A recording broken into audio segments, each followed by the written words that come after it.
आपण हरभऱ्याच्या डाळीचे आणि मुगाच्या डाळीचे सांडगे, त्यासाठी आपल्याला लागणाऱ्या हरभऱ्याची डाळ, थोडीशी हरभऱ्याची डाळ आणि त्याच्यामध्ये मटकीची डाळ टाकायची. ही दोन्ही मिक्स करायची आणि दळून आणायचे. पीठ इथे मी दळून आणलेलं आहे. थोडं थोडं करून आपण चाळून घेऊया थोडंसं.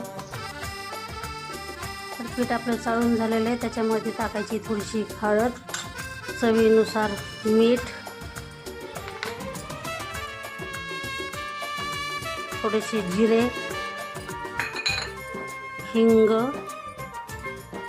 थोडीशी कोथिंबीर आणि लाल तिखट थोडंच टाकायचं, लई नाही टाकायचं. आता याला पाणी टाकून आपण मळून घेऊया. सर्व एकजीव करून घ्यायचं आहे. परत त्याच्यामध्ये आपल्याला कुटलेला लसूण टाकायचा आहे. मस्तपैकी पाणी टाकायचं आहे आणि मळून घ्यायचं आहे. मस्त एकजीव करून पीठ मळून घ्यायचं आहे. मस्तपैकी एकजीव करून घ्यायचं आहे. आता याला 3 तासासाठी आपण भिजत ठेवूया. झाकून ठेवून द्यायचं आहे. परत 3 तासांनी सांडगे घालायचे येतं पैकी. आता सांडग्याचं पीठ तयार झालेलं आहे. आता आपण सांडगे टाकूया. असे मी सांडगे तोडून राहिले. हे बघा,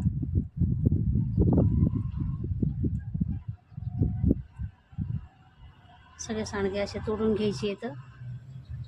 सांडगे पण आपले मस्त झालेले आहेत. हे बघा, मस्तपैकी सांडगे झालेले आहेत.